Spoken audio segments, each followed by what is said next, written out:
முருகா, என் அன்பு பிள்ளையே, நீ உயிராய் நேசிக்கும் உறவை பற்றித்தான் ஒரு முக்கிய செய்தியை உன்னிடம் பகிர்ந்து கொள்ளவே இப்பொழுது உன் அப்பன் முருகன் நான் வந்திருக்கின்றேன். நீ உயிராய் நேசிக்கும் ஒரு உறவை இப்பொழுது பிரிந்து இருந்தாலும் அவருடன் சேர்ந்து இருந்தாலும் ஏதாவது ஒரு பிரச்சனை வந்து கொண்டே இருக்கின்றது. துன்பங்களை மட்டுமே அனுபவித்துக் கொண்டு இருக்கின்றாய். இன்பத்தை தாண்டி துன்பங்களை மட்டுமே உன்னுடைய வாழ்க்கையில் பெருகி உள்ளது பிள்ளையே. இதற்கு எப்பொழுதுதான் ஒரு முடிவு வரும் என்று ஒவ்வொரு நாளும் முடிவை தேடி ஏங்கி தவித்துக் கொண்டு இருக்கின்றாய். ஒவ்வொரு பேருக்கும் ஒவ்வொரு விதமான பிரச்சனை இருக்கின்றது. சில குழந்தைகளுக்கு என்னுடைய துணை என்னை புரிந்து கொள்ளவில்லை, அடித்து துன்புறுத்துகிறார் என்று புலம்புகின்றார்கள்.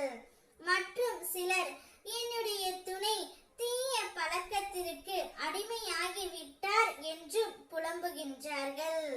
இன்னும் சில குழந்தைகளோ அவர்கள் துணையை பிரிந்துவிட்டு உற்றார் உறவினர் பேச்சுக்கு இடம் கொடுத்து கஷ்டத்தை மட்டுமே அனுபவித்துக் கொண்டு இருக்கின்றார்கள்.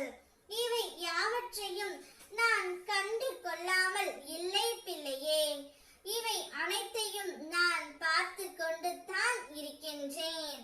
என் பிள்ளைகளுக்கு என்ன தேவையோ அதை தகுந்த நேரத்தில் நிச்சயமாக நான் அளிப்பேன். உன்னுடைய துணை பிரிந்து நீ மிகவும் கஷ்டப்பட்டு கொண்டு இருக்கின்றாய்.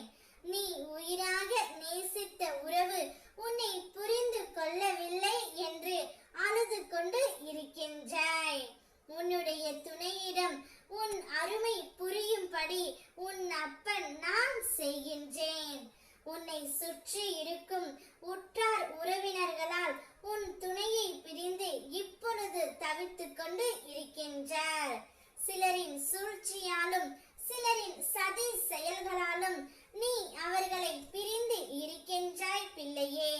உன்னை விட்டு அவரால் இருக்க முடியாது என்ற உண்மையை எவருக்கு புலப்படும்படி உன் அப்பா நான் செய்ய ஆயத்தமாகி விட்டேன்.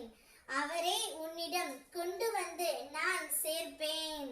அது என்னுடைய தலையாய கடமை.